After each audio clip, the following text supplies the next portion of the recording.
السلام علیکم ورحمۃ اللہ وبرکاتہ۔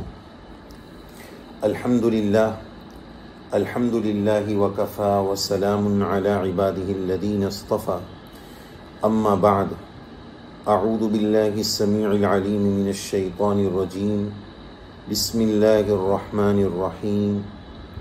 من عمل صالحا من ذکر او انثی وهو مؤمن فلنحيينه حياة طيبة، وقال الله تبارك وتعالى يا أيها الذين آمنوا كتب عليكم الصيام كما كتب على الذين من قبلكم لعلكم تتقون، صدق الله العظیم۔ معززات میری پردہ نشین مائیں اور بہنیں، جو دین کی نسبت پر رمضان سے متعلق کچھ اہم باتیں سننے کے لیے جمع ہوئی ہے، رب کریم سے دعا فرما دیجئے اللہ تعالیٰ اس عاجز کو اخلاص کے ساتھ صحیح اور حق باتیں، مفید باتیں کہنے کی توفیق عطا فرمائے، اور رب کریم ہم سب کو عمل کے جذبے سے کہنے اور سننے کی سعادت اور توفیق نصیب فرمائے۔ میری مائیں اور بہنیں، یہ جو دینی مجالس ہوا کرتی ہے، آف لائن ہو آن لائن ہو، علماء کی مجلس ہو، ہفتہ واری مجلس ہو، یہ تمام کی مثال، یہ تمام کا مقصد اپنے ایمان کی چارجنگ ہے۔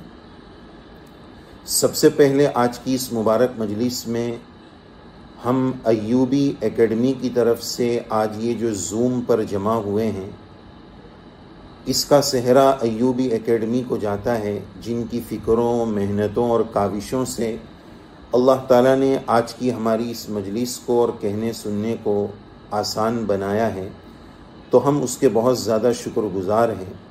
اور جتنی ماؤں بہنوں تک ہمارا یہ پیغام جا رہا ہے اور ہماری یہ آواز پہنچ رہی ہے، سب سے ہم درخواست کریں گے کہ اس دور میں تعلیم کی بہت زیادہ ضرورت ہے، چاہے وہ دینی تعلیم ہو، چاہے وہ ایجوکیشن عصری تعلیم ہو، لیکن دینی تعلیم کی ضرورت زیادہ اس لیے ہے کہ آج کے اس نازک دور میں نسلوں کے ایمان کی حفاظت کا مسئلہ ہے۔ آج کل ہماری بچیاں تھوڑے سے عشق کے نام پر، اپنے شہوانی تقاضوں کے نام پر اپنے ایمان کا سودا کر بیٹھتی ہے، تو ایسے نازک دور میں دینی تعلیم کی اہمیت، ایمان کا مقام اور مرتبہ کیا ہے، ایک مسلمان کے پاس اس کا ایمان، اس کا کتنا بڑا قیمتی سرمایہ ہے، اس کا سمجھنا سمجھانا تعلیم کے بغیر، علم دین کے سمجھے بغیر نامکمل ہے۔ اس لیے آج کی اس مبارک مجلس کا سب سے پہلا پیغام اپنی ماؤں بہنوں کی خدمت میں علم دین کی اہمیت کو سمجھنا ہے، اس لیے کہ مرد پڑھا تو فرد پڑھا، عورت پڑھی تو خاندان پڑھا۔ ایک عورت جب پڑھ لیتی ہے، اس کے اندر دینی جذبہ، دینی حمیت، دینی غیرت آ جاتی ہے، تو پھر وہ ایک گھر نہیں، ایک پورے خاندان کو دینی روش اور دینی طریقے پر لے کر چلنے کا حوصلہ اور جذبہ رکھتی ہے۔ اس لیے ہم سب سے پہلے درخواست کریں گے کہ آج کے اس نازک دور میں ایمان لوٹے جانے اور ایمان چھینے جانے کے ایسے نازک ماحول میں بہت زیادہ بچیوں کی تعلیم کی طرف توجہ دینے کی ضرورت ہے۔ جیسا کہ ہمارے ملک کے بہت سارے صوبہ جات میں ہم نے دیکھا ہے کہ وہاں بچیوں کے ایجوکیشن کی فکر بھی نہیں کی جاتی ہے، کہ بولتے ہیں بچیوں کو تعلیم دینے کی کیا ضرورت ہے، کہ وہ کل تو پرائی ہو جائے گی، دوسرے کے گھر پہ چلی جائے گی۔ ایسی گندی اور چھوٹی اور ادھوری سوچ رکھنے سے اللہ ہم سب کی حفاظت فرمائے۔ اصل سوچ وہ ہے جو ہم نے اوپر ذکر کی کہ مرد پڑھا تو فرد پڑھے گا، عورت پڑھے گی تو خاندان پڑھ لے گا۔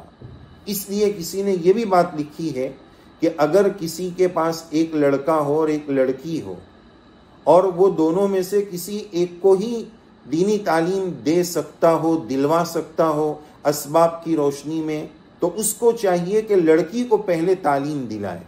معلوم یہ ہوا کہ لڑکی کی دینی تعلیم کی بہت زیادہ اہمیت ہے، اور آج کی اس مبارک مجلس کا یہ عاجز ایک بہت اہم پیغام دینا چاہے گا، اور وہ یہ ہے کہ اپنی نسلوں میں آپ اگر آپا ہے، آپ کے پاس بچیاں پڑھتی ہیں، آپ اکیڈمی چلاتے ہیں، آپ کے پاس عورتیں پڑھتی ہیں، آپ دعوت کی مبارک محنت کے ذمہ دار ہیں، آپ کے پاس لوگ سیکھنے آتے ہیں، دین کی جس لائن سے بھی آپ ٹیچنگ کر رہے ہیں نا، تو اپنے نیچے والوں کو آج کے اس نازک دور میں دو چیزیں پلانے کی ضرورت ہے۔ پڑھانا نہیں، میں پڑھانے والوں کو کہہ رہا ہوں کہ پلانے کی ضرورت ہے۔ دو چیزیں آج کے اس دور میں پلانے کی ضرورت ہے۔ میرے الفاظ پر میں توجہ چاہوں گا۔ پہلا ہے اللہ، ایمان اور عقیدہ۔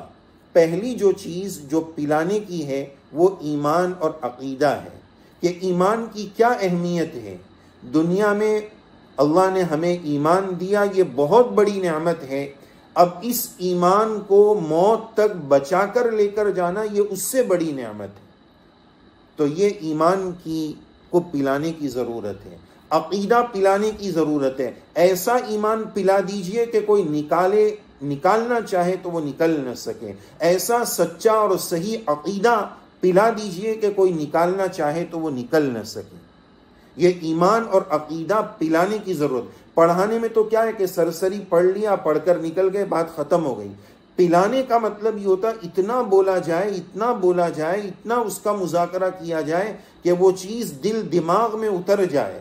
اللہ کے نبی صلی اللہ علیہ وسلم نے اس کے تعلق سے ہمیں ایک دعا سکھائی ہے، اللہم انی اسألک ایمانا یباشر قلبی، یا اللہ ہمیں ایسا ایمان دے دیجئے جو ہمارے دل میں اتر جائے۔ دل میں اترنے کا مطلب یہ کہ پھر وہ کوئی نکال نہیں سکتا ہے۔ اللہ کے نبی علیہ السلام کی ایک دوسری دعا میں ہے، اللہم انی اسألک ایمانا لا یرتد، یا اللہ ایسا ایمان دے دیجئے کہ اب اس کے بعد ایمان سے پھرنا نہ ہو۔ تو پہلی بات ایمان اور عقیدہ پلا دیجئے۔ اگر آپ آپا ہیں، آپ ٹیچر ہیں، آپ بچوں کو، ایمان والے بچے اور بچیوں کو پڑھاتے ہیں، تو آج کے اس نازک دور میں سب سے پہلی، سب سے بڑی ذمہ داری ایمان اور عقیدہ پلانا ہے۔ نمبر دو، دوسری سب سے بڑی ذمہ داری اللہ کی محبت اور اللہ کے رسول صلی اللہ علیہ وسلم کی محبت پلانا ہے، کہ ان دو چیزوں کا ہم سے کوئی کمپرومائز نہیں ہوگا۔ ایجوکیشن آ جائے، کوئی بھی چیز آڑے آ جائے، اس کے ساتھ ہم ہماری نسلوں کا سودا نہیں کریں گے۔ سب سے پہلا لیسن اور پہلا سبق آج کی ہماری اس مجلس کا ہماری ماں و بہنوں کی خدمت میں، کہ اپنی نسلوں کو ایمان اور عقیدہ پلائیے، اللہ اور اس کے رسول کی محبت پلائیے۔ اس کے لیے آپ کو جو کچھ کرنا ہو وہ سب کچھ کیجئے، مدرسے میں بھیجئے، مکتب میں بھیجئے، ایجوکیشن چھوڑ دینے تک کا سودا کرنا پڑ جائے، ایمان کو بچانے کے لیے یہ سودا سستا ہے، آسان ہے۔ تو یہ سب سے پہلی بات ہے۔ اور ماشاءاللہ ہمیں بڑی خوشی ہوئی، اس ایوبی اکیڈمی کی سرگرمیاں ہم نے سنی کہ جناب مولانا عبد الرحیم صاحب اور ان کی زوجہ ہماری بہن ماشاءاللہ بڑی محنت کرتے ہیں۔ اللہ تعالیٰ ان کی محنتوں کو قبول فرمائے، بارآور فرمائے، مثمر بنائے۔ ان کے خاندان کے لیے جناب حضرت حافظ ایوب صاحب زید مشدوہ کے لیے، ان کے گھر والوں کے لیے ذخیرہ آخرت اور ذریعہ نجات بنائے۔ تو ماشاءاللہ جہاں عورتوں کی تعلیم کی فکروں کی اس طرح کی خبر ملتی ہے نا، تو یقین جانیے دل بڑا مسرور ہوتا ہے، خوش ہوتا ہے کہ ماشاءاللہ ایمان والی بہنیں بھی اس تعلق سے بہت فکریں کر رہی ہیں۔ اللہ ان فکروں کو قبول فرمائے اور آگے بڑھائے۔ تو جتنی عورتیں اور مائیں بہنیں ہم اس میں جوڑ سکیں، جوڑنے کی فکر کریں۔ یہ نہ ہو کہ بس دین کا کام اس کے پلیٹ فارم سے ہو رہا ہے، اس کے پلیٹ فارم سے ہو رہا ہے، مجھے صحیح دین سیکھنا ہے۔ اور ماشاءاللہ ہم نے بہت تحقیق کی اس ایوبی اکیڈمی کی، کہ ماشاءاللہ یہ جوڑا میاں بیوی دونوں مل کر بہت اچھا کام کر رہے ہیں۔ تو جتنے حضرات ہمیں سنیں گے، ہم آپ سے درخواست کریں گے کہ اس میں جڑیے۔ ماشاءاللہ یہاں اس طرح کے پروگرامات، یہ ماشاءاللہ سہ روزہ 3 دنوں سے یہ پروگرام چل رہا ہے، اور ماشاءاللہ قرآن مجید ناظرہ ہے، تفسیر ہے، ہر طرح کی فکریں یہ ایوبی اکیڈمی کر رہی ہے. تو ہم درخواست کریں گے کہ زیادہ سے زیادہ اس میں جڑنے کی کوشش کریں، جوڑنے کی کوشش کریں. اگر ہم نے ہماری نسلوں کو موبائل ان چیزوں کے استعمال کے لیے نہیں جوڑا تو ظاہر ہے کہ پھر وہ یوٹیوب میں، انسٹا میں، فیس بک میں غلط چیزوں میں پڑیں گے، بے حیائیوں میں پڑیں گے. تو کیا اچھا ہو کہ ہم اس طرح ہماری نسلوں کو، ہماری بہنوں کو، ہم سے جڑے ہوئے جتنے لوگ ہیں، ظاہر ہے کہ آج واٹس ایپ گروپ کی بھرمار ہے، ہر طرح سوشل میڈیا سے لوگ دنیا بھر سے ایک دوسرے سے اٹیچ ہیں. تو آپ اپنی فرینڈز کو، اپنے دوستوں کو دین سے اٹیچ کریں. اب دیکھیں مجھے پتہ نہیں اس وقت کتنے لوگ زوم پر جڑے ہوئے ہیں. اگر آپ یہی کوئی کھیل کود کا ہو، کوئی اور چیز ہو تو لوگ زیادہ سے زیادہ جڑ جاتے ہیں. تو اس طرح دینی اچھی چیزوں میں اپنے لوگوں کو شریک کرنا، خود بھی شریک ہو اور دوسروں کو بھی شریک کرنے کی کوشش کریں. اگلی بات ہم یہ عرض کریں گے کہ جیسا کہ ہم نے شروع میں بات کی تھی کہ جتنی دینی مجلس ہوتی ہے، جیسے ابھی یہ مجلس چل رہی ہے، ہفتہ واری مجلس ہوتی ہے، ورک شاپ ہے، جمعہ کے بیانات ہے، علماء کے بیانات ہے، ہم نے شروع یہاں سے بات کی تھی کہ یہ بیانات کی حیثیت ایمان کی چارجنگ ہے. یہ ایمان کی چارجنگ کے لیے. میں اس کی مثال یوں سمجھاؤں کہ آج کے دور میں جیسا کہ موبائل سے ہر چیز کی مثال کو سمجھنا آسان ہے، آپ نے دیکھا ہوگا کہ موبائل میں جب بھی ہم فون اٹھاتے ہیں تو سب سے پہلے ایک چیز یہ دیکھتے ہیں موبائل اٹھانے کے بعد، سیل فون اٹھانے کے بعد، کہ اس میں چارجنگ کتنی بچی. اور یہ بھی آپ نے محسوس کیا ہوگا کہ اگر بیٹری اور چارجنگ 50% سے لو ہو جائے، اتر جائے، تو میری ہارٹ بیٹ فاسٹ ہو جاتی ہے کہ جلدی ہم چارجنگ پہ لگاؤ. کہیں لائٹ چلی گئی تو، کہیں آگے چلے گئے تو، راستے میں یہ ہو گیا تو اس چارجنگ کی کتنی فکر ہم لوگ کرتے ہیں. کیا ہم نے اپنے ایمان کی چارجنگ کی اتنی فکر کی ہے؟ یہ دعوت و تبلیغ کی مبارک محنت کا نام حضرت مولانا الیاس صاحب رحمۃ اللہ علیہ نے تحریک ایمانی رکھا تھا کہ اس کہنے سننے کا مقصد اپنے ایمان کو چارج کرنا ہے. تو یہ ایمان کی چارجنگ. قرآن مجید کی ایک آیت ہے 26ویں پارے میں سورہ قاف میں اللہ تعالیٰ فرماتے ہیں ان فی ذلک لذکری لمن کان لہ قلب او القی السمع وہو شہید. کہ نصیحت میں یا تو دل کے کانوں سے سنو یا ان کانوں سے سنو، پھر وہو شہید. آپ کہہ سکتے ہو کہ میں ایوبی اکیڈمی کے پروگرام میں شریک تھی.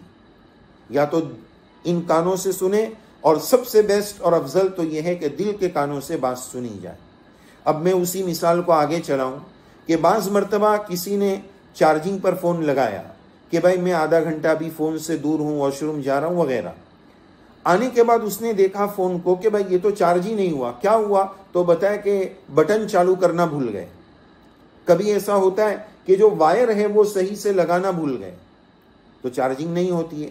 تو اسی طرح کبھی کبھار ہم دینی مجلس میں شریک تو ہو جاتے ہیں لیکن اچھی نیت نہیں کرتے ہیں، اچھا جذبہ لے کر نہیں آتے ہیں، چارجنگ کا وائر، دل کا وائر دین کی باتوں سے پورا کنیکٹ نہیں کرتے ہیں، تو پھر وہ بات ہم اچھے طریقے سے سمجھ نہیں پاتے ہیں، عمل کا جذبہ نہیں ہو پاتا ہے. اس لیے سب سے پہلی بات یہی عرض کریں گے کہ اچھے جذبے کے ساتھ، اچھے ارادے کے ساتھ، عمل کی نیت کے ساتھ ہم سننے کی کوشش کریں.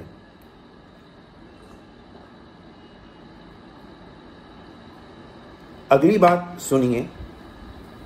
اللہ تبارک و تعالیٰ نے اسلام میں عورت کو بڑی سہولتیں اور بڑی آسانیاں دی ہیں.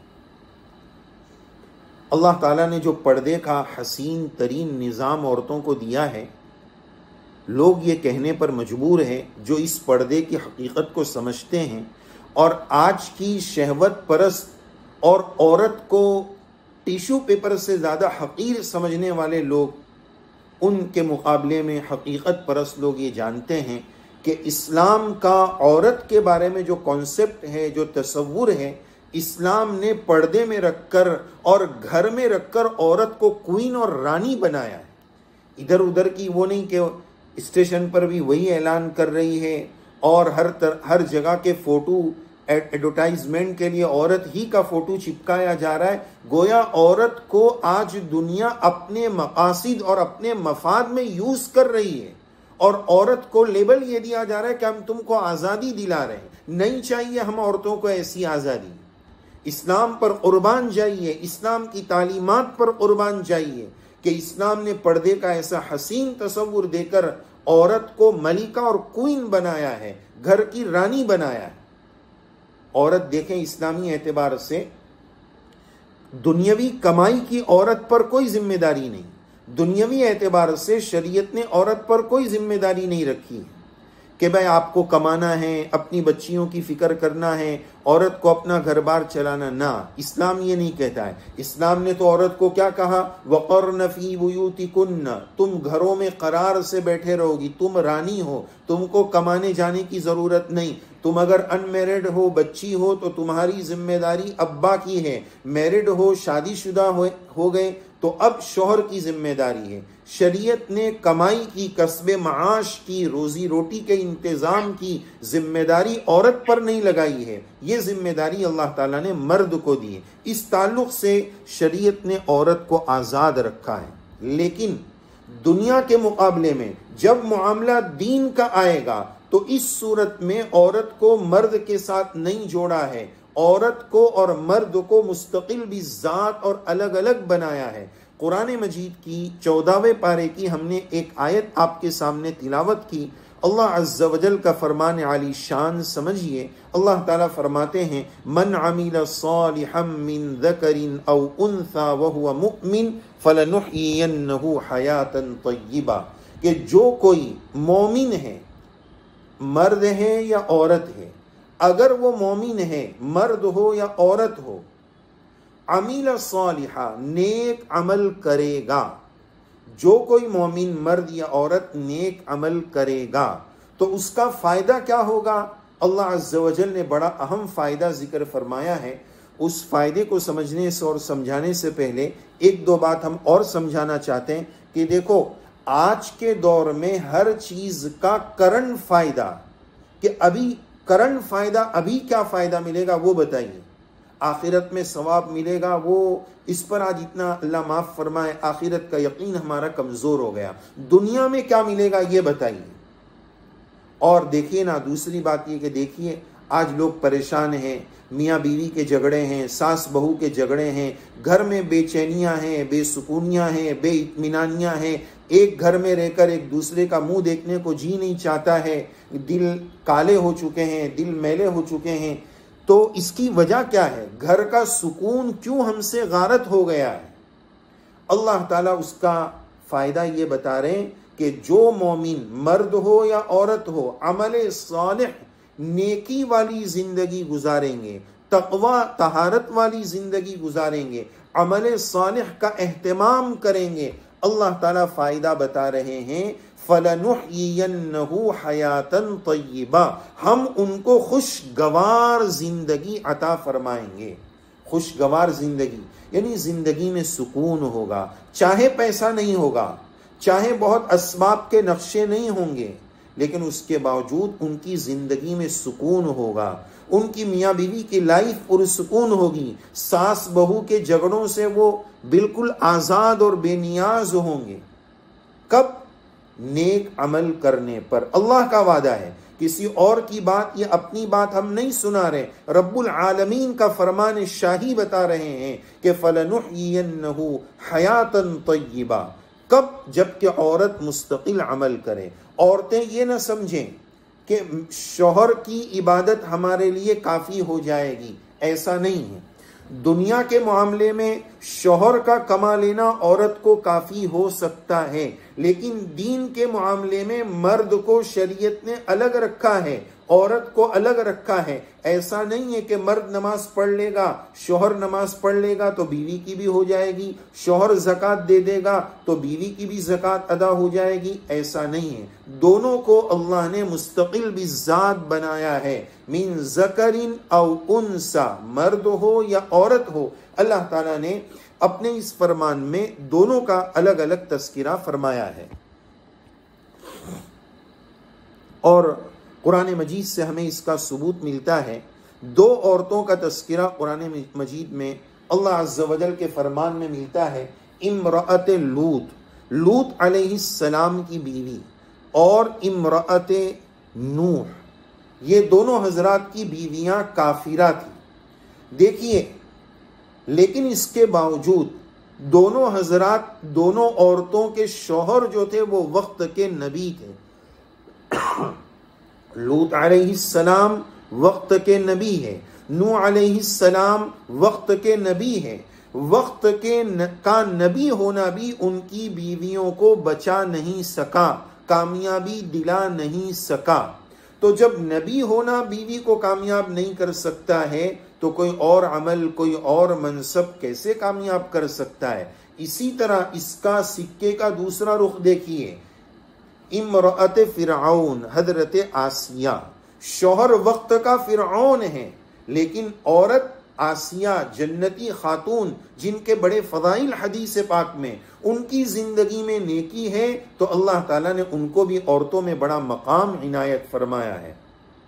تو اس سے یہ بات واضح ہوئی کہ جب عورتیں مستقل دینداری کو اپنائے گی تو اللہ تعالیٰ ان کے جذبوں کی قدردانی فرمائے گی۔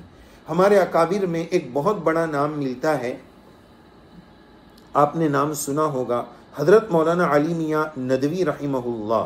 ان کی والدہ یہ دعا کرتی تھی کہ یا اللہ مجھے آپ اگر 100 بیٹے دیں گے تو میں 100 کے 100 کو دین کی خدمت میں لگاؤں گی، حافظ عالم بناؤں گی، سب کو دین کا خادم بناؤں گی۔ اللہ تعالیٰ نے صرف ایک بیٹا عنایت فرمایا، حضرت مولانا علی میاں رحمہ اللہ کے نام سے دنیا ان کو جانتی ہے۔ آپ یقین مانیے اللہ تعالیٰ نے ان سے کتنا کام لیا، یہاں تک کہ حرم شریف میں امام صاحب خطبے میں بعض مرتبہ ان کا ریفرنس دیا کرتے تھے کہ شیخ ابو الحسن یہ فرماتے ہیں، ان کا ریفرنس دے کر حرم شریف کے خطبے میں یہ بات ذکر کی جاتی تھی۔ یہاں تک کہ ایک بار تو ایسا ہوا کہ حضرت علی میاں رحمہ اللہ وہاں تشریف فرماتے حرم شریف میں اور ان کی بات وہاں نقل کی جا رہی تھی۔ سوچئے، اندازہ لگائیے، اللہ تعالیٰ نے بڑا کام لیا، بڑی کتابیں لکھی۔ ان کی والدہ ماجدہ فرماتی تھی کہ میں نے اللہ تعالیٰ سے 100 بیٹے مانگے تھے، لیکن اللہ نے ایک ایسا دے دیا کہ جس سے 100 کا کام لے لیا۔ جب ماؤں کے جذبے بلند ہوتے ہیں، ماؤں کے ارادے بلند ہوتے ہیں، تربیت کا پورا اچھا جذبہ ہوتا ہے، دینی تربیت کا جذبہ ہوتا ہے، تو اللہ تعالیٰ نسلوں میں اس طرح کے علماء ربانیین پیدا فرماتے۔ لیکن اگر مائیں موبائل میں لگی رہے گی، حمل سے ہے، ٹی وی میں لگی رہے گی، پکچر میں، ناچ گانوں میں، انسٹاگرام میں، ان بے حیائیوں میں، اگر غلط کاریوں میں ہم لگے رہیں گے، جبکہ بچہ پیٹ میں ہے، وہاں اس کی پرورش ہو رہی ہے، ہم جو آنکھ سے دیکھ رہے ہیں، ہم جو حمل کی حالت میں غلط کام کر رہے ہیں، بہت ممکن ہے کہ اس کے پورے اثرات اس بچے تک منتقل ہو سکتے ہیں۔ لہذا بچوں کی تربیت میں بہت زیادہ چوکنا رہنے کی ضرورت ہے۔ تربیت کے تعلق سے پچھلے دنوں کئی جگہ ہم نے ایک بات عرض کی ہے کہ تربیت میں، بچوں کی تربیت میں 2 کام ضرور کریں۔ ایک کام تو بچوں کی تربیت میں کرنے کا یہ ہے کہ جو آپ اپنے بچے یا بچی کو بنانا چاہتے ہو نا، وہ خود بن جانے کا اہتمام کیجیے۔ آج ماں اگر یہ چاہتی ہے کہ میری بچی رابعہ بصریہ بن جائے، نمازی بن جائے، آپ پہلے خود نمازی بن جائیے۔ ماں نماز نہ پڑھے اور بچوں کو نمازی بنانا چاہے، یہ نہیں ہو سکتا ہے۔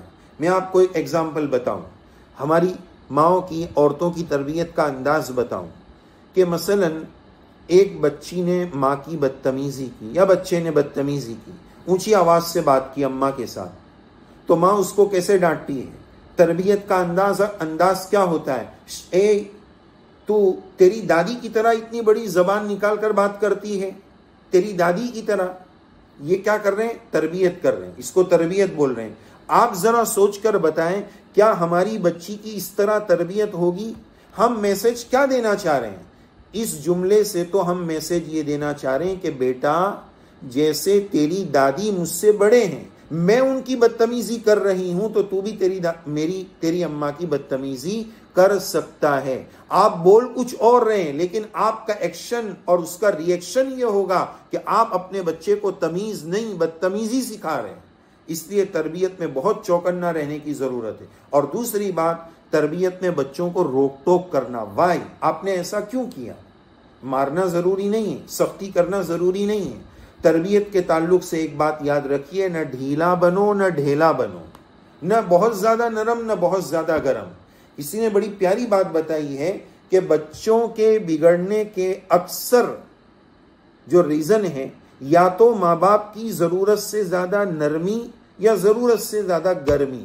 ان دو چیزوں میں سے ایک کی وجہ سے آج کل بچے بگڑتے ہیں.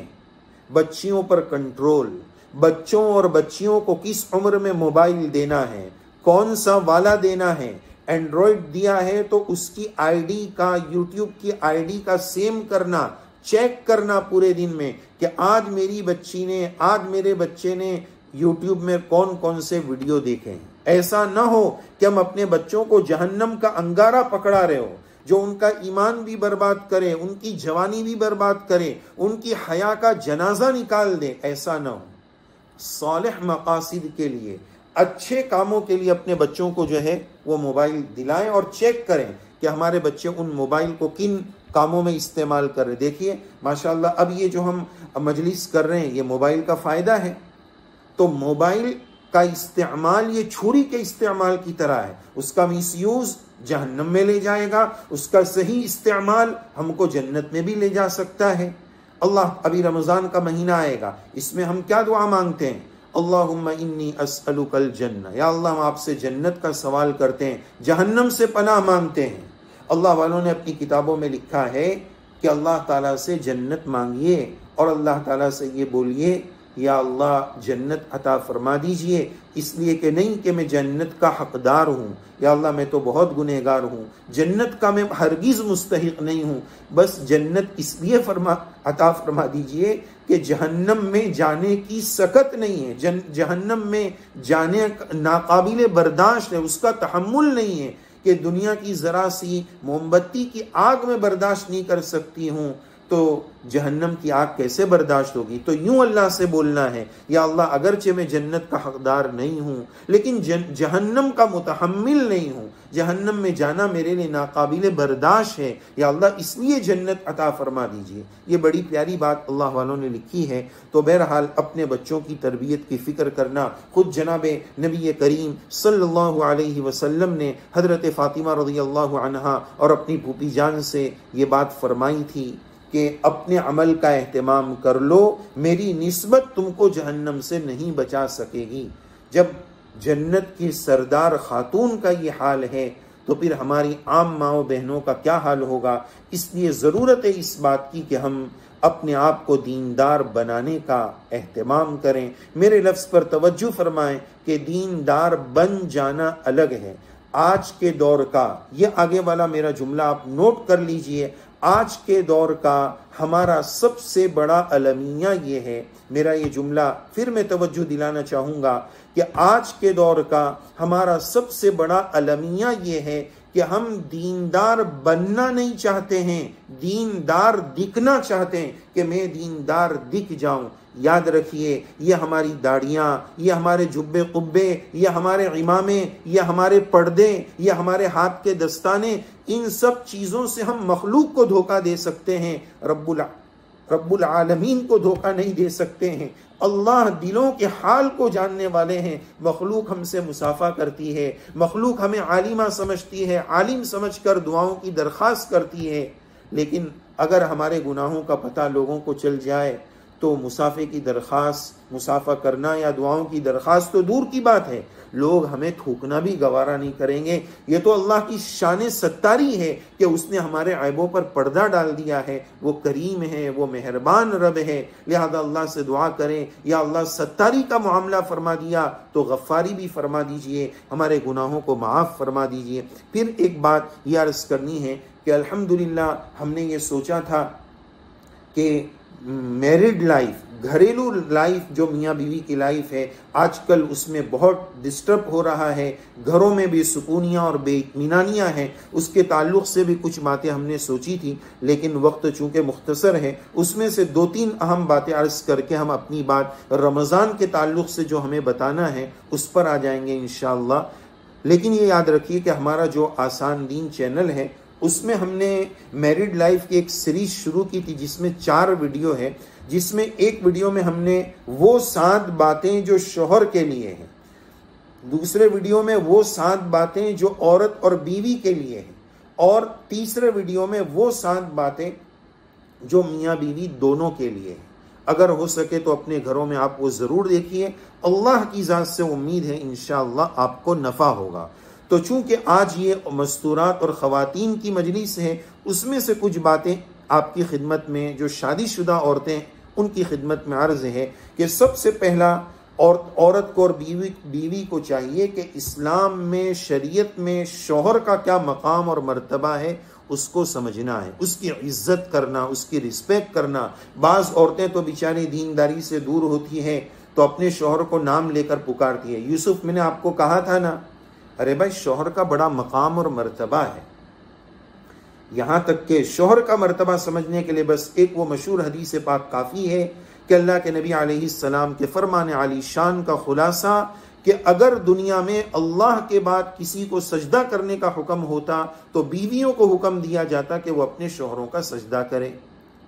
اندازہ لگائیں شوہر کا کیا مقام ہے۔ دوسری بات، عورت کے لیے یہ بات ضروری ہے کہ جب بھی شوہر گھر سے باہر جائے یا آئے تو اس کا شاندار استقبال کرنا یا مشایعت کرنا۔ مشایعت کا مطلب یہ ہوتا ہے، یہ تو سنت ہے کہ کوئی بھی اپنے گھر سے رخصت ہو رہا ہو اس کو دروازے تک یا نیچے تک، دور تک اس کو چھوڑنے جانا، یہ اللہ کے نبی علیہ السلام کی سنت ہے۔ تو شوہر کی کیئر کرنا، وہ آئے تو اس کا اکرام کرنا، چائے پانی کا پوچھنا وغیرہ، جائے تو رخصت کرنے جانا، یا تو ابھی تک تم نکلے نہیں، کتنا ٹائم ہوگا، کب نکلو گے، کب میری جان چھوڑو گے، مجھے پکانے، آپ جاؤ نکلو یہاں سے، اس طرح کی ہم بات کرتے ہیں۔ تیسری بات یہ عرض کرنی ہے عورتوں کے لیے کہ بننا سورنا، سجنا سورنا شوہر کے لیے ہونا چاہیے، باہر جانے کے لیے نہیں۔ آج کیا ہو گیا، گھر میں پتہ لگانا مشکل ہے کہ کام والی کون ہے اور گھر والی کون ہے۔ بعض مرتبہ تو لوگ یہ کہتے ہیں کہ کام والی گھر والی سے زیادہ بن کر آ رہی، یعنی بننا سجنا سورنے کو ہم نے باہر کے لیے کر لیا ہے، جبکہ یہ چیز شوہر کے لیے۔ اسی وجہ سے لوگ بولتے ہیں نا کہ بھائی گھر والوں کے ساتھ اگر کہیں جانا ہو تو ان کو 1 گھنٹہ جلدی بولنا پڑتا ہے، اس لیے کہ آدھا 1 گھنٹہ تو ان کو آئینے کے سامنے بیٹھنا ہے۔ تو یہ بات یاد رکھے کہ بننا سجنا سورنا شوہر کے لیے، باہر جانے کے لیے نہیں۔ یہاں تک کہ بعض خواتین اتنا ہائی لیول کا خوشبو اور اسپرے مار کر جاتی ہے کہ آج کل لوگ لفٹوں میں جاتے ہیں، بڑے بڑے ٹاور بنے ہوئے ہیں، بعض مرتبہ مرد عورت لفٹ میں دونوں جمع ہو جاتے ہیں نامحرم، تو اس کی خوشبو، اس عورت کی خوشبو نامحرم مرد کو جاتی ہے۔ اللہ کے نبی علیہ السلام نے ایسی عورت کو ایسی ویسی اور زانیہ، جس کا ترجمہ اور جس کی مراد ذکر کی گئی ہے، تک قرار دیا ہے۔ اس لیے اس کا خیال رکھنے کی بھی ضرورت ہے کہ بننا سجنا اور سورنا یہ شوہر کے لیے۔ اور اگلی بات کہ شوہر جب کام سے واپس آئے تو آنے کے بعد اس کو سانس لینے دینا۔ ابھی تو وہ راستے میں آ رہا ہے، دیکھو بریڈ لے کے آنا، ہاں دودھ بھی ختم ہو گیا ہے، ذرا منا کی دوائی، اور جیسے وہ گھر میں آیا، آج تمہاری بہن نے یہ کر دیا، تمہاری اماں نے یہ کر دیا وغیرہ وغیرہ، بھائی اس کو سانس لینے لیجئے۔ آج لائٹ بل آیا تھا، تم نے ابھی تک بھرا نہیں، ارے بھائی وہ کئی گھنٹوں کا تھکا ہرا ہے کام۔ یہ آداب سیکھنے کی ضرورت ہے، یہ شرعی نہیں انسانی آداب ہے، یہ انسانیت کا آداب ہے۔ ادب ہی سے انسان انسان ہے، ادب جو نہ سیکھے وہ حیوان ہے۔ تو یہ آداب سیکھنے کی ضرورت ہے، لہذا اس کو آنے کے بعد اس کو چائے پانی، فریش ہونا، پھر جب تھوڑا ریلیکس موڈ ہو جائے اس کے بعد اپنی باتیں پیش کرے۔ یہ کیا بات ہوئی کہ آتے ہی دن بھر کی کامنٹری سنانا، آج منا نے بہت ستایا، آج اس کی اسکول سے یہ شکایت آئی، لائٹ بل والا آ کر یہ بول کر گیا، گیس والا 3 دن سے نہیں آیا۔ یہ پوری بات شوہر کا دماغ جو ہے وہیں سے جو گھر جو ہے وہ لڑائی جھگڑے کا گھر بن جاتا ہے، لہذا اس کا خیال رکھنا بھی ضروری ہے۔ اور اگلی بات کہ ایک کامیاب عورت وہ ہے جو شوہر کے مال، اپنی عفت اور شوہر کے راز، ان 3 چیزوں کی حفاظت کر لے تو وہ آج کے دور کی کامیاب عورت ہے۔ شوہر کے مال کی حفاظت کرے۔ آج کیا ہو گیا، فضول خرچیاں دیکھیے، جب بھی باہر جائے شاپنگ ضروری ہے، آئی شاپنگ بھی ایک نکلا ہے. بہرحال بات لمبی ہو جائے گی، تو شاپنگ اپنی ضروریات کو مختصر کریں. آج تو ضرورت سے آگے بڑھ کر اتنے چونچنے بڑھ گئے، ہر مہینے کچھ خواتین کپڑے سلتی ہیں جو ہے نئی شاپنگ کرتے ہیں. ارے بھائی شوہر کما رہا ہے، محنت کر رہا ہے، مالدار ہے تو کیا ہوا؟ فضول خرچی تو ہے نا. ان المبذرین کانوا اخوان الشیاطین، فضول خرچی کرنے والے شیطان کے بھائی ہوتے ہیں. لہذا اس کا خیال رکھیں. شوہر کے مال کی حفاظت، اپنی عصمت و عفت، اپنی حیا کی حفاظت. حیا عورت کا سب سے خوبصورت ترین زیور ہے. اور نمبر 3، شوہر کے راز کی حفاظت. سگی ماں نے بھی اپنا کوئی بات کیوں نہ پوچھی ہو، اگر وہ شوہر کا راز ہے تو وہ اپنی ماں کو بھی نہ بتائے. راز کی حفاظت. عورت جو ہے نسبتاً پیٹ کی ہلکی ہوتی ہے، لہذا اس کا خیال رکھیں. اللہ تعالی ہماری سب بہنوں کو، تمام امت مسلمہ کی عورتوں کو خوشگوار ازدواجی زندگی، میرڈ لائف نصیب فرمائے. اللہ تعالی ہم سب کے گھروں کو جنت کا نمونہ بنائے. اب آئیے ہم اگلے عنوان پر مختصراً اپنی بات مکمل کریں گے. رمضان المبارک کے تعلق سے کچھ اہم باتیں ہماری ماں و بہنوں کی خدمت میں عرض کرنا ہے. سب سے پہلی بات کہ ہم لوگ تقریباً پچھلے 2 مہینوں سے دعا مانگ رہے ہیں، دعا کر رہے ہیں، اللہم بارک لنا فی رجب و شعبان و بلغنا رمضان. یا اللہ رجب اور شعبان کے مہینے میں برکت عطا فرما دیجئے اور ہم سب کو عافیت کے ساتھ رمضان کی مبارک بہاروں تک پہنچا دیجئے. الحمدللہ الحمدللہ. اب اس دعا کی قبولیت کا وقت بالکل قریب آ لگا ہے اور یہ مبارک مہینہ بالکل ہم پر سایہ فگن ہونے والا ہے. ہماری بہنوں سے جو اس وقت یہ آواز سن رہی ہیں، ان سے میں ایک نیت یہ کروانا چاہوں گا کہ اللہ کے رمضان کے موقع پر جو رمضان کے بارے میں بیان کیا جاتا ہے، دینی بیان کرنا، دینی بات کرنا، سننا، یہ ایک مستقل سنت ہے. اللہ کے نبی علیہ السلام وعظ فرماتے تھے، حضرات صحابہ وعظ سنتے تھے، لیکن رمضان کے موقع، رمضان آنے کے وقت رمضان کے بارے میں بتانا اور رمضان کے بارے میں سننا، یہ اللہ کے نبی علیہ السلام کی ایک مستقل سنت ہے. جیسا کہ مشہور حدیث سلمان فارسی رضی اللہ عنہ کی کہ اللہ کے نبی صلی اللہ علیہ وسلم رمضان آنے کے بالکل پہلے صحابہ رضی اللہ عنہم کو رمضان کے بارے میں بتایا کرتے تھے. ہمیں دعوت دی گئی تھی اس پروگرام کے لیے یہ اس عشرے کے شروع میں، لیکن ہم نے درخواست کی کہ یہ پروگرام کو رمضان کے بالکل قریب رکھا جائے، رمضان سے 2-3 دن پہلے رکھا جائے تاکہ وہ چیز اور زیادہ قریب زمانے میں ہم سمجھ سکیں. بہرحال رجب کے مہینے کی مثال ہوا کی طرح ہے، شعبان کے مہینے کی مثال بادل کی طرح ہے، اور رمضان کے مہینے کی مثال بارش کی طرح ہے. یعنی اب اللہ تعالیٰ کی ابر رحمت، روحانی ابر رحمت برسنے والی ہے، جس میں ہم سب کو نہانا ہے، اللہ کی رحمت سے فائدہ اٹھانا ہے. وہ رمضان جس کے استقبال اور ویلکم کے لیے جنت جیسی جگہ کو خوشبو کی دھونی دی جاتی ہے، ایسا مبارک مہینہ ہم پر آ رہا ہے. اللہ کے نبی علیہ السلام نے سلمان فارسی رضی اللہ عنہ کی حدیث پاک میں یہ بات ارشاد فرمائی، اظلکم علیکم شہر عظیم، تم پر ایک بہت مبارک مہینہ سایہ فگن ہونے والا ہے، سایہ فگن ہونے والا ہے. دیکھو اب رمضان میں چند ہی دن رہ گئے، بارش آنے والی ہوتی ہے نا، تو بارش آنے کے پہلے کا موسم بھی بڑا سہانا سہانا سا ہو جاتا ہے، بھینی بھینی خوشبو آنے لگ جاتی ہے. تو اس روحانیت سے ہمیں یہ محسوس کرنے کی ضرورت ہے کہ یہ رمضان جو اللہ کا مہمان ہے اتنا قریب آ لگا ہے کہ اب اس کی روحانیت ہم محسوس کریں، اس کے ثمرات، اس کے فوائد، اس کے برکات، اس کے انوارات کو ہم محسوس کرنے کی کوشش کریں اور پورے طور پر کمر کس لے، تیار ہو جائیں کہ اس رمضان کو ہم اچھے طریقے سے گزاریں گے. کیا ہم نے اب تک رمضان کی تیاری کر لی؟ کیا ہم رمضان کے لیے تیار ہیں؟ اگر ہمارے گھروں میں شادی ہوتی ہے یا بچے کی ڈیلیوری کا مسئلہ ہوتا ہے، مہینوں پہلے تیاری ہو جاتی ہے. کیا بات ہے کہ رمضان اتنا قریب آ لگا لیکن اب تک میں نے کوئی تیاری نہیں کی. سموسے کی تیاری کر لینا، سموسے کے پروں کو فریزر میں جمع کر لینا اور شربت روح افزا کے بوتل اور کسٹر کے پاؤڈر کے پیکٹ وغیرہ جمع کر لینا، یہ رمضان کی اصل تیاری نہیں ہے۔ اسی رمضان کی تیاری کے لیے رب کریم نے ہمیں 15ویں شعبان شب برأت عنایت فرمائی تھی کہ اس میں بندوں کو بخش دیا جائے، قبیلے بنو کلب کی بکریوں کی بالوں کے برابر بندے معاف ہو جائے، پھر پاک صاف ہو کر اللہ کی رحمت میں اور وہ رمضان میں پہنچے۔ تو ضرورت ہے اس بات کی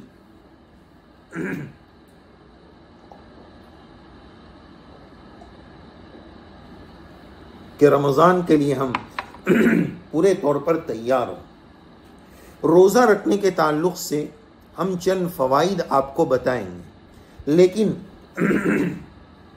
ایک بات روزے کے فوائد سے پہلے ایک بات ہم یہ بھی بتانا چاہیں گے کہ اسلام میں ہر عمل کی نیت کا بڑا دخل ہے، اچھی نیت کرنے کا بڑا دخل ہے، آپ جانتے ہیں۔ خاص طور پر روزے کے تعلق سے ہم یہ بات نیت کی اس لیے عرض کرنا چاہ رہے ہیں کہ روزہ الحمدللہ مسلمان رکھتے ہی ہے، لیکن آج کل روزے کی نیت میں ایک گڑبڑی دکھ رہی ہے۔ وہ گڑبڑی کیا ہوتی ہے کہ آج کل فیٹ اور موٹاپے کا بڑا پرابلم ہے کہ باڈی بڑھ گئی، مرد ہو یا عورت ہو یہ مسئلہ ہوتا ہے۔ تو اب جب رمضان آنے والا ہوتا ہے نا، تو ایک نیت یہ بنا لیتے ہیں کہ انشاءاللہ اس سال کے روزے میں 15-20 کلو تو اتار دیں گے، یہ روزے سے فیٹ لاس ہو جائے گا۔ تو روزہ اللہ کے حکم کی وجہ سے رکھنا ہے، فیٹ لاس کی نیت سے نہیں کرنا ہے۔ بھینس دودھ کے لیے خریدنی ہے، گوبر تو پلس مل ہی جائے گا۔ بات شاید مثال سے سمجھ آ گئی ہوگی۔ بھینس دودھ کے لیے خریدنی ہے، گوبر تو پلس مل ہی جائے گا۔ روزہ اللہ کا حکم سمجھ کر رکھنا ہے، دوسرے جو فوائد ہیں وہ تو مل ہی جائیں گے۔ اب اگلی بات، روزے کے فوائد میں یہ اس لیے ذکر کیے جا رہے ہیں کہ آج کل کمزوری ہے کہ عمل کی یا تو فضیلت معلوم نہیں یا تو فضیلت کا یقین نہیں ہے کہ اس عمل پر ہمیں کیا ملنے والا ہے۔ بندے مومن کی شان یہ ہے کہ وہ ہر عمل کی فضیلت کو ضرور سمجھیں۔ بہرحال روزے کے تعلق سے ہم آپ کو 2 قسم کے فائدے بتائیں گے، روزے کا دنیاوی فائدہ اور دینی فائدہ۔ دنیاوی فائدے میں ایک یہ ہے کہ روزے سے غریب کی غربت کا احساس ہوتا ہے۔ دنیا میں جتنے فرعون گزرے ہیں وہ کبھی بھوک سے دوچار نہیں ہوئے۔ جب انسان بھوکا رہتا ہے تو غریبوں کی بھوک کا اس کو احساس ہوتا ہے، یہ روزے کا ایک فائدہ۔ دوسرا، صوموا تصحوا، روزہ رکھو صحت مند ہو جاؤ گے، یہ دنیا کا فائدہ ہے، یعنی فیٹ لاس بھی ہو جائے گا، وہ اللہ کے نبی علیہ السلام نے بتایا۔ اسی طرح روزے سے باڈی کی سروس ہو جاتی ہے، جیسے گاڑی سروس پہ دیتے ہیں نا، باڈی اور معدے کو بھی سروس کی ضرورت ہے، تو اس سے اس کی سروس ہو جائے گی۔ اسی طرح روزہ شہوت کو توڑنے والا ہے۔ اسی طرح روزے کا دنیاوی فائدہ، دینی فائدہ، اللہ تعالیٰ نے قرآن مجید میں ذکر فرمایا کہ روزے سے تمہاری زندگی میں تقوی آئے گا، اللہ کا ڈر آئے گا۔ کس طرح آئے گا کہ روزے میں آپ 3 جائز چیزیں چھوڑ رہے ہیں، کھانا پینا اور میاں بیوی کا تعلق، ان 3 جائز چیزوں کو جو 11 مہینے جائز تھا روزے میں آپ چھوڑ رہے ہیں۔ کیوں چھوڑ رہے ہیں؟ اللہ کے حکم کی وجہ سے۔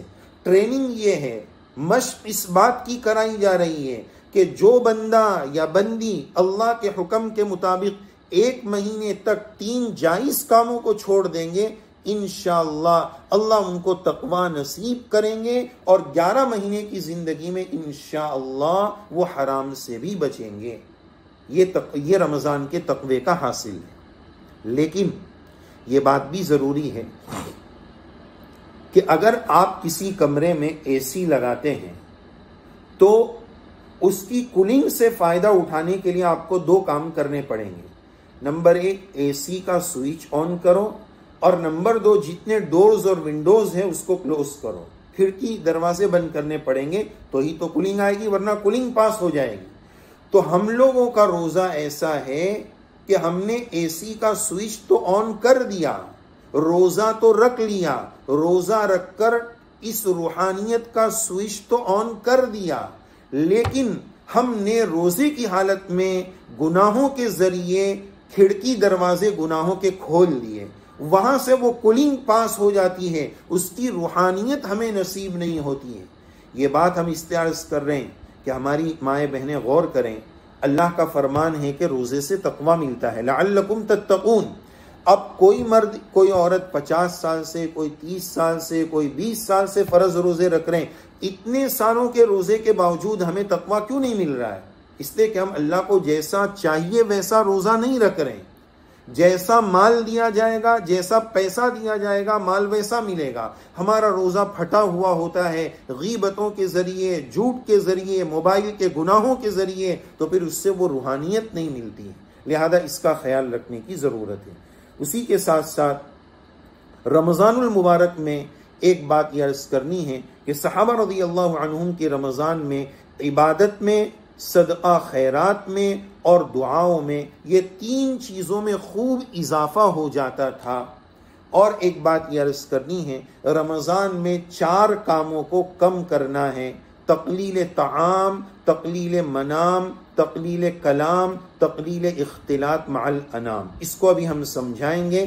نمبر 1، کھانا کم، یعنی افطاری سے لے کر سحری تک میں بھی کھانے کی ایک لمٹ ہونی چاہیے۔ اتنا لوگ کھا لیتے ہیں، جس کو حضرت شیخ رحمت اللہ علیہ نے حفظ ما تقدم اور تلافی مافات کہا ہے، تو روزے کا مقصد فوت ہو جائے گا۔ آج مسلمانوں کے محلوں نے، کھانے پینے کی گلیوں نے، رمضان کے بازاروں کی رونقوں نے رمضان کو بدنام کیا ہے۔ جیسا کہ ہم راندیر میں رہتے ہیں یا بمبئی میں محمد علی روڈ ہے، راندیر کا بازار ہے، تو غیر بھائی لوگ مسلمانوں کو یہ پوچھتے ہیں کہ تمہارا وہ کھانے والا مہینہ کب آنے والا ہے؟ جو چکن کے بازار لگتے ہیں، لیگ پیس لٹکے رہتے ہیں، وہ مہینہ کب آنے والا ہے؟ وہ مینارہ مسجد کے پاس کا بازار کب لگنے والا ہے؟ مہینہ تھا بھوک کا، بھوکا رہنے کا، لیکن ہمارے عمل نے غیروں کے دل و دماغ میں یہ تصور جما دیا کہ یہ گویا مسلمانوں کے کھانے کا مہینہ ہے۔ تو کھانا کم، سونا کم اور بات چیت کم۔